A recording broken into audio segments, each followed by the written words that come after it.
Hi everyone दोस्तों, आज के वीडियो में इंडियन आर्मी की कुछ ग्राउंड रियलिटी जानेंगे, यानी कि वो किस तरह से सरवाइव करती है और किस यानी कि खतरनाक एरिया पर कैसे सरवाइव करती है और मिसाल उनकी तौर पे सेचन ग्लेशियर। बिल्कुल, और आर्मी की जो लाइफ है वो इंडिया के अंदर कैसी है वो जानते हैं आज के इस वीडियो में। Let's go. सियाचिन ग्लेशियर, जिसे ऐसे तो गुलाब की घाटी होना चाहिए, लेकिन इस जगह ने हमारी इंडियन आर्मी की जिंदगी कांटों से भरी बनाई हुई है, क्योंकि यहाँ पर -70 डिग्री सेल्सियस के टेम्परेचर में अगर किसी ने नहाने की जरूरत की तो वो बेहोश तक हो सकता है। इतना ही नहीं, सियाचिन में अगर खुद को सर्दी से बचाने के लिए किसी सैनिक ने अपने कैंप्स को ज्यादा गर्म किया तो ऊंचाई पे ऑक्सीजन की कमी के चलते उनका कैंप भस्म तक हो सकता है। लेकिन इनकी ये मुश्किलें यहीं खत्म नहीं होती, क्योंकि एक तरफ हम ऐसी जगहों पर अपने पैर तक नहीं उठा सकते, वहीं इन्हें कदम कदम पर अपने कंधों पर 30 से 35 किलो का वजन लेकर 20 से 28 दिन चलना पड़ता है ताकि ये ग्लेशियर की ऊंचाई पर पहुंच सके। और इन सभी कठिनाइयों के बाद जानते हो इन्हें खाने के लिए क्या मिलता है? जमा हुआ अंडा, प्याज, अदरक, जिन्हें ये काटते नहीं बल्कि तोड़ते हैं। वेल फ्रेंड्स, मैं हूं गौरव। आज आपको हमारे इंडियन आर्मी की ऐसी ही चैलेंजिंग जिंदगी का आईना दिखाने वाला हूं in our today's video titled Indian army life in Siachen glacier. दोस्तों, सियाचिन ग्लेशियर में हमारी सुरक्षा में मौजूद इंडियन आर्मी के बारे में जानने से पहले हम ये जान लेते हैं कि आखिर समुद्र से 24,000 फीट की ऊंचाई पर चारों तरफ बर्फ में घिरी हुई इस जगह पे ऐसा क्या हुआ था जिस वजह से हमारी इंडियन आर्मी को यहाँ दिन रात रहना पड़ता है। दरअसल सच्चाई ये है कि सियाचिन ग्लेशियर पे सबसे पहले पाकिस्तान की नजर पड़ी थी और वो इस जगह को देखते ही समझ गया था कि सियाचिन से इंडिया की हर हरकत पे नजर रखना आसान हो जाएगा। लेकिन आजादी के बाद दोनों ही देशों ने शांति और अमल का एग्रीमेंट साइन किया था और इसी वजह से पाकिस्तान डायरेक्टली सियाचिन में नहीं घुस सकता था। इसीलिए उसने 1970 तक चुप चुप के सिर्फ इस ग्लेशियर पे चढ़ने का ही अभियान चलाया। हालांकि अपनी इस हरकत को वो ज्यादा दिन तक गुप्त नहीं रख पाया, क्योंकि 1981 में इसकी खबर इंडियन आर्मी के कर्नल नरेंद्र बुल कुमार को लग गई, जिसके बाद फौरन हरकत में आते हुए इंडियन आर्मी ने कर्नल कुमार को यह ऑर्डर दिया कि वो सियाचिन ग्लेशियर के पूरे इलाके का नक्शा बना ले ताकि उन इलाकों को कब्जा करने में इंडिया को आसानी हो। जैसे ही इंडिया की इस हरकत की खबर पाकिस्तान को लगी, उन्होंने फौरन सियाचिन ग्लेशियर को अपने कब्जे में करने के लिए एक मिशन बनाया, जिसके लिए ग्लेशियर्स की चढ़ाई करते वक्त इस्तेमाल होने वाली चीजों का ऑर्डर उन्होंने लंदन की एक कंपनी को दिया जो पहले से ही इंडिया को ऐसी चीजों का सप्लाई करती थी। और आप तो ये जानते ही हो, इंडिया ने हमेशा सबसे पहले अपना भाईचारा बनाए रखा है। बस इसी भाईचारे की वजह से लंदन की उस कंपनी ने इंडिया को इंफॉर्मेशन दी कि सियाचिन पर पाकिस्तान कब्जा करने जा रहा है। और फिर क्या था? पाकिस्तान को नाकामयाब करने के लिए अप्रैल 1984 में इंडियन आर्मी ने ऑपरेशन मेघदूत चलाया और पाकिस्तान के सियाचिन ग्लेशियर के टॉप पे पहुंचने से एक हफ्ते पहले ही खुद का झंडा वहां पर गाड़ दिया। इसके बाद जब पाकिस्तान सियाचिन की ऊंचाई पर पहुंचा, तब उसने देखा कि इंडिया ने सियाचिन पर तो कब्जा किया है और साथ ही उसके वेस्ट में स्थित सल्टोरो रिज को भी अपने हिस्से में ही ले लिया है, जहां फिलहाल इंडिया के 100 से भी ज्यादा बेस कैंप्स है। हालांकि भारत की इस जीत के बाद भी पाकिस्तान सियाचिन पर अपना दावा करता रहा और इसी वजह से 1984 से 1999 तक दोनों देशों में काफी खून खराबा भी हुआ है। लेकिन एक सच ये भी है कि सियाचिन में गोलियों से ज्यादा मौतें वहां के मौसम की वजह से हुई है, जिसका जिक्र खुद हमारे union minister of defence Rao Inderjit Singh ने 2015 में लोकसभा को एक लेटर लिखते हुए किया था और बताया था कि ऑपरेशन मेघदूत के बाद से अब तक सियाचिन में मौसम की मार ने 869 सैनिकों की जान ले ली है। जवानों की हुई मौत से आपको इस बात का अंदाजा लग ही गया होगा कि सियाचिन ग्लेशियर का तापमान सांसों को भी जमा सकता है। वहां के हालत कुछ ऐसे हैं कि चाहे अंडा हो या प्याज या फिर इंसान की सांसें ही क्यों ना हो, सब कुछ जम जाता है।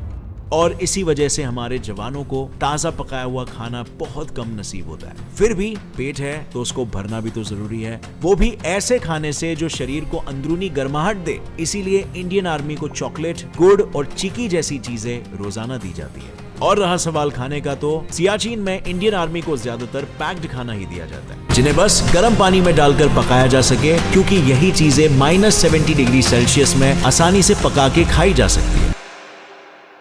अब अगर आप ये सोच रहे हो कि उसके लिए पानी की जरूरत होती होगी, तो हाँ, बिल्कुल होती है। और इसीलिए तो बेचारे बर्फ को पिघलाकर उसका ही इस्तेमाल करते हैं, फिर चाहे उन्हें पानी पीना हो या अपने लिए कुछ बनाना हो। अगर साइंटिफिकली देखा जाए ना, तो इंसान जितनी ज्यादा हाइट पे होता है उसे अपने बॉडी में एनर्जी लेवल बनाए रखने के लिए उतनी ज्यादा कैलोरीज की जरूरत होती है। लेकिन दुर्भाग्यवश हमारे सोल्जर्स के साथ चाह कर भी ऐसा नहीं हो पाता। उल्टा कई बार बेस कैंप से पकाया हुआ जो खाना आता है ना, वो भी बीच रास्ते में ऐसे ही जम जाता है और सैनिकों तक पहुंचते पहुंचते उसमें कोई स्वाद ही नहीं बचता। और रहा सवाल इंडियन आर्मी की ट्रेनिंग और उनकी लाइफस्टाइल का, तो आई एम श्योर अब तक आप जान ही गए होंगे कि सियाचिन ग्लेशियर में रहना बच्चों का खेल बिल्कुल नहीं है। यहाँ काम करने के लिए शारीरिक तंदुरुस्ती और जज्बात दोनों का फिट रहना बेहद जरूरी है। इसीलिए तो यहाँ पोस्टिंग से पहले सभी जवानों की लगभग 5 हफ्तों तक स्पेशल ट्रेनिंग होती है, जिसमें शुरू के कुछ दिन उन्हें कश्मीर में सिर्फ ये सिखाया जाता है कि सियाचिन में उन्हें माउंटेन क्लाइंबर्स की तरह अपनी जिंदगी बितानी है। इसके बाद जब सैनिक ये लाइफ स्किल सीख लेते हैं, तब उन्हें सियाचिन बेस कैंप लाया जाता है, जहां उन्हें 21 दिन तक बकायदा सेना की तरह रेस्क्यू से लेकर डिफेंस तक सभी चीजें सिखाई जाती है। और इसी दौरान उनके दिन की शुरुआत रोजाना 1 से 1.5 घंटे मिलने वाली फिजिकल ट्रेनिंग से होती है, जिसके बाद उन्हें सियाचिन बैटल स्कूल में ऊंचाई पर बने ग्लेशियर पर चढ़ना उतरना, बर्फीले तूफान का सामना करना जैसी लाइफ सेविंग चीजों की ट्रेनिंग दी जाती है। और जैसे ही उनकी ये सब ट्रेनिंग खत्म हो जाती है, उसके बाद हर सैनिक को एक टेस्ट पास करना होता है और जो भी जवान इस टेस्ट को पास करता है उसे ही ऊपर सियाचिन ग्लेशियर में भेजा जाता है, जहां उसकी पोस्टिंग सिर्फ 3 महीनों के लिए ही होती है। वैसे सियाचिन ग्लेशियर में पड़ने वाली ठंड का अंदाजा आप इसी बात से लगा सकते हो कि वहां मैक्सिमम टेम्परेचर भी -30 डिग्री सेल्सियस है। ऐसे में मैं और आप नहाना तो छोड़ो, पानी के बारे में सुनना भी नहीं चाहेंगे। और इसीलिए तो यहाँ पोस्टेड आर्मी के जवानों को भी ना नहाने की हिदायत दी जाती है और ना ही शेव करने की, क्योंकि यहाँ के कम टेम्परेचर में स्किन एकदम नाजुक हो जाती है, जिस वजह से अगर शेविंग के दौरान किसी सोल्जर को इंजरी हो गई तो उसका वो घाव भरने में जरूरत से ज्यादा वक्त लग जाएगा। सिर्फ यही नहीं, पोस्टिंग के बाद जितने भी सैनिक सियाचिन में रह रहे होते हैं ना, उन पर हर पल जान का खतरा मंडरा रहा होता है, क्योंकि इस बर्फीले रेगिस्तान में कौन सी जमीन कब धंस जाए, कब कहां से कौन सा तूफान आ जाए, ये कोई नहीं कह सकता। और इसीलिए यहाँ पर सभी सैनिक खुद को एक रस्सी से बांधकर ही कहीं भी आते जाते हैं, ताकि ऐसी कोई भी सिचुएशन में वो एक दूसरे की मदद कर सके। बट फ्रेंड्स, अभी आपको अंदाजा ये तो हो ही गया है कि क्या खतरनाक जगह, अलग लेवल खतरनाक। बट इनकी ये समस्याएं यहीं पर खत्म नहीं होती, क्योंकि सियाचिन बेस कैंप से ऊपर ग्लेशियर तक इंडियन आर्मी को महीने का राशन सिर्फ कुछ ही सेकंड्स में मिलता है। मतलब सियाचिन के मौसम और वहां चलने वाली 160 किलोमीटर प्रति घंटे की हवा में किसी भी हेलीकॉप्टर को उड़ा पाना मुश्किल है, और इसीलिए वहां पर खास हेलीकॉप्टर चीता को उड़ाया जाता है, जो महीने में एक ही बार सिर्फ 30 सेकंड के लिए ऊपर बनाए गए हेलीपैड पर रुककर राशन डिलीवर करता है, ताकि उनके किसी भी मूवमेंट की भनक दुश्मन को ना लगे। पर अब अगर आपको लग रहा है कि सियाचिन ग्लेशियर में रहने वाले सैनिकों की मुसीबतें सिर्फ यहीं तक है, तो मैं बता दूं, ऐसा भी बिल्कुल नहीं है। क्योंकि सियाचिन में इंडियन आर्मी को दुश्मन के साथ साथ मौसम से भी दो हाथ करना पड़ता है, जिसमें कई बार सिचुएशन ऐसी खराब हो जाती है कि नींद में ही ऑक्सीजन की कमी से सैनिक की मौत हो जाती है। और इसीलिए यहाँ रहने वाले हर सैनिक को अपने कदम बहुत फूंक फूंक कर रखना पड़ता है, सावधानी के साथ, लंबी सांसें लेते हुए। क्या पता कब कौन सी लापरवाही उनकी जान ले ले। लेकिन ऐसा नहीं है कि यह समस्या सिर्फ सैनिकों तक ही सीमित है, क्योंकि ये सैनिक अपना घर परिवार छोड़कर हमारी हिफाजत के लिए बर्फ के ऐसे रेगिस्तान में रह रहे हैं, जहां उनका मरना भी हमारे लिए किसी श्राप से कम नहीं है। इसीलिए तो इनकी जिम्मेदारी भारत सरकार ने उठा रखी है, और वो रोजाना सियाचिन ग्लेशियर पर मौजूद 3000 से ज्यादा सैनिकों पर 6 करोड़ रुपए खर्च करती है, ताकि उन लोगों तक खाना पीना और जरूरत की सभी चीजों को पहुंचाया जा सके। केवल इतना ही नहीं, इन सैनिकों को बर्फीली हवा और दुश्मनों से सुरक्षित रखने के लिए इंडियन गवर्नमेंट ने इनके लिए 7,500 करोड़ के माउंटेनियरिंग इक्विपमेंट भी खरीदे हैं, जिससे उन्हें पहाड़ चढ़ने उतरने में और दुश्मनों से लड़ने में मदद मिलती है। हालांकि भाई लोग, ये सभी चीजें बस यही सवाल उठाती है कि आखिर क्यों सियाचिन ग्लेशियर इंडिया के लिए इतना जरूरी है, जिस वजह से सरकार ने वहां जानलेवा परिस्थितियों में भी हमारी सेना को तैनात करके रखा है। दरअसल आप लोग तो जानते ही हो, आजादी के बाद से ही इंडिया और पाकिस्तान के बीच दुश्मनी का माहौल रहा है। इसीलिए शांति और अमल बनाए रखने के लिए 1949 में कराची एग्रीमेंट और 1972 में शिमला एग्रीमेंट, दोनों ही देशों ने यह तय करते हुए साइन किया था कि काराकोरम की पहाड़ियों के पास मौजूद मौजूद सियाचिन ग्लेशियर में कोई भी देश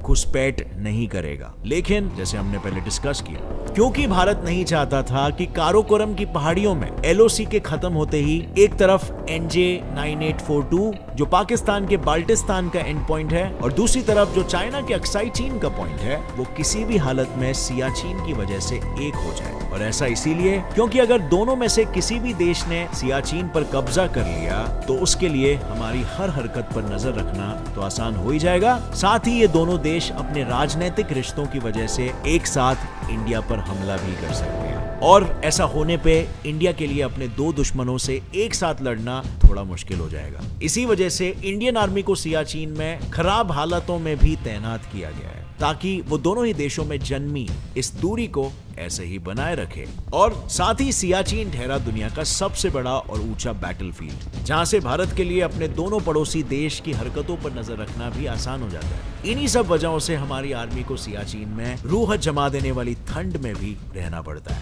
किंतु इसमें कोई दो राय नहीं है कि हमारी सरकार सियाचिन में रह रही इंडियन आर्मी के हालात को सुधारने की काफी कोशिशें कर रही है। लेकिन यहाँ जो चीज सबसे ज्यादा जरूरी है ना, वो है हमारे सैनिकों की सुरक्षा। देखा जाए तो इंडिया पाकिस्तान की ये लड़ाई कब खत्म होगी ये तो कोई नहीं जानता, लेकिन क्या ऐसे ही हर बार सियाचिन में रह रहे हमारी सेना के लोगों की जान महज ठंड के वजह से जाती रहेगी? क्या गवर्नमेंट कुछ और नहीं कर सकती ये सबको रोकने के लिए? आपका क्या ख्याल है इस मामले में?